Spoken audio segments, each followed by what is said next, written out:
Terima kasih. Pemirsa Anda masih bersama kami Damir Saku. Dalam segmentasi berikut ini Ustadz Solmed akan menjelaskan kita untuk memahami bahwa kesulitan hidup adalah cara Allah untuk mengukur kadar kualitas tingkat keikhlasan kita. Silakan Ustadz. Terima kasih Ustadz Agung. Assalamualaikum warahmatullahi wabarakatuh.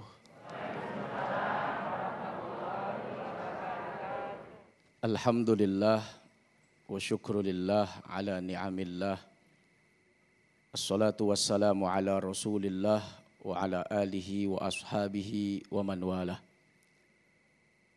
Al-Mukarram wal-Muhtaram Abi Kiai Haji Amir Faisal yang alhamdulillah sudah menyampaikan ilmu begitu dalam kepada kita semua. Senantiasa kita doakan panjang umur, sehat, bahagia dunia akhirat. Amin. Ustadz Agung Izzul Haq yang sudah membawakan acara begitu istimewa, sehat, panjang umur, bahagia dunia akhirat. Ibu-ibu, bapak-bapak, saudara-saudara, jamaah Masjid Husnul Khotimah, bahagia dunia akhirat. Pemirsa Damai Indonesiaku di mana saja, insya Allah juga bahagia dunia akhirat. Gimana cara nyari bahagia? Capek. Nyari seneng, capek. Nyari bahagia, capek. Dengan ibadah berharap dapat bahagia dunia akhirat. Capek nggak? Capek. Makanya dunia ini sijnul mu'min. Layaknya sedang berada di dalam penjara. Orang di dalam penjara, capek nggak? Tapi ada nggak orang bahagia di penjara? Ada, banyak malah. Pengennya bolak-balik. Sebab kalau di luar nyari makan susah. Kalau masuk penjara dikasih makan gratis sehari 3 kali. Ke dokter gratis. Ada apa-apa bingung sipirnya. Bahagia. Di penjara saja orang bisa dapat bahagia. Kenapa Nabi memberikan satu ilustrasi bahwa dunia ini penjara bagi orang beriman? Karena dunia ini punya banyak aturan. Dan aturan itu yang kadang-kadang bikin kita capek, lelah. Sholat sehari berapa kali? Minimal 5 kali, 5 waktu subuh. Berapa rakaat? Capek enggak?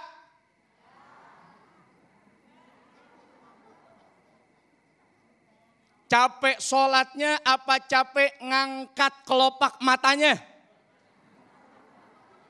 Sampai begini-begini nih.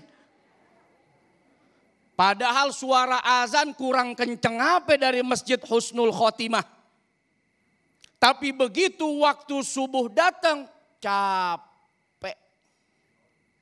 Cuman 2 rakaat, capek. Padahal kalau diiringi sebelumnya dengan sunnah qobliyah, dunia beserta isinya layak untuk Anda. Orang-orang belum subuhnya aja campur 2. Kayak di penjara punya banyak aturan. Zuhur berapa rakaat? 4. Capek? Lagi ngantuk-ngantuknya tuh. Lagi lelah-lelahnya tiba-tiba dengar azan. Berapa banyak orang yang kemudian saat mendengar azan justru dia terlelap tidur. Saking asiknya ini suara azan, aneh ketiduran. Asar, makin lelah, tanggung. Mau di kantor tanggung, mau pulang pengen buru-buru, lewat tuh asar. Maghrib ikut kena macet. Isya akhirnya ngantuk padahal waktunya panjang. Capek nggak?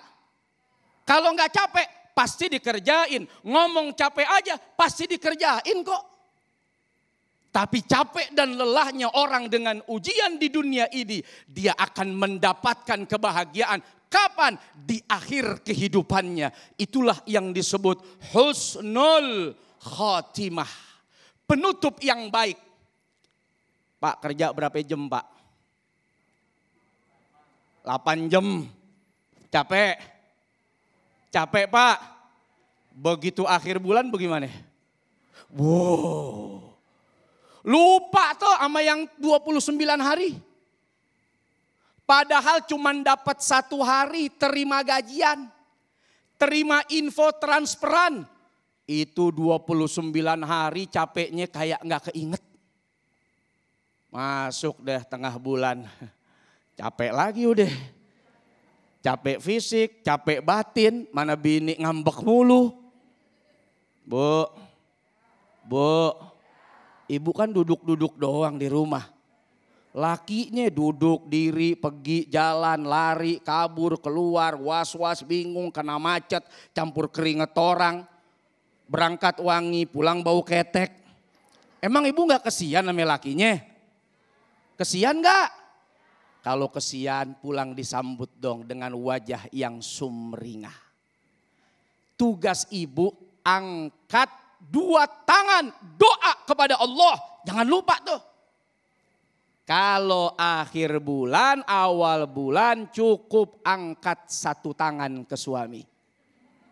Udah. Itu capek lelahnya ibu, menanti suami pulang akan terbayar. Itu urusan ibadah. Capek, Pak. Kata orang kalau dosa mah enak, siapa bilang? Orang bikin dosa nyari modal. Emang gak pakai modal? Mau berjudi pakai duit. Mau keluar negeri cari yang caem-caem pakai duit. Belum was-wasnya, belum takutnya, belum ngerinya, belum khawatirnya. Capek, lelah, bingung. Wah, gak ada yang gak capek. Gak ada yang gak diuji.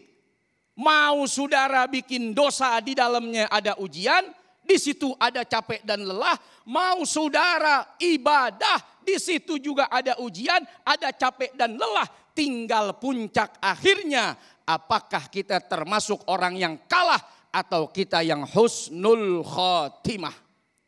Dan sesungguhnya manusia ini Bapak Ibu sudah dibuat perangkatnya dengan luar biasa oleh Allah Subhanahu wa taala. Kita nih insan kamil, manusia yang sempurna dengan segala perangkat yang Allah udah ciptain. Yang beda dengan malaikat, beda dengan jin, beda dengan setan, beda dengan binatang. Kita nih manusia yang kemuliaannya bahkan melebihi kemuliaan para malaikat-malaikatnya Allah Subhanahu. Dan kita biasa hidup tertantang Bu dengan ujian. Dulu waktu sekolah, kalau enggak ada ujian, pasti kita nunggu kapan ujian. Kenapa berharap ada ujian? Karena kita mau naik kelas atau mau lulus. Pengen cepet dapat ujian, walaupun capek, lelah. Tapi di balik lelah capeknya orang diuji di sekolah, ada harapan kemenangan. Lulus dia dari SD, lulus dia dari SMP, lulus dari SMA. Dia yakin ujian itu bikin dia naik pangkat, naik derajat di sisi Allah Subhanahu wa taala. Bahkan orang demen kalau bikin hidup ini penuh tantangan. Pada saat 17 Agustus pernah ikut lomba. Pernah ikut lomba. Di atas ada sepeda. Di atas ada panci. Di atas ada apa itu? Orang naik apa itu? Panjat pinang. Dikasih oli. Ikut enggak? Oh enggak, ada panjat pinang ibu-ibu. Bawa bapak ikut enggak Pak? Walaupun resikonya kadang celana melorot. Berapa banyak orang ikut lomba celananya melorot. Dia demen tuh ikut tantangan. Bukan soal capek lelahnya saat menghadapi tantangan. Yang dia incer adalah kemenangan dari melewati tantangan itu. Itulah kenapa Allah perintahkan kepada kita agar jangan berputus asa dari rahmatnya Allah Subhanahu wa ta'ala. Sebab capek lelahnya kita menghadapi ujian cobaan akan dibalas oleh Allah dengan balasan surga yang selama-lamanya kebahagiaan dan kenikmatannya. Amin ya Allah ya Rabbal Alamin. Terima kasih Ustaz Solmed, dan itulah tadi pemirsa yang dirahmati Allah, 2 mukadimah yang telah disampaikan oleh guru-guru kita. Insya Allah nanti kita akan elaborasi lagi tema tentang bagaimanakah memunculkan kualitas keikhlasan kita dengan menjawab pertanyaan-pertanyaan Anda. Tetaplah bersama kami, Damai Indonesiaku yang dipersembahkan oleh Sarong Wadimor, tentu sarong kita.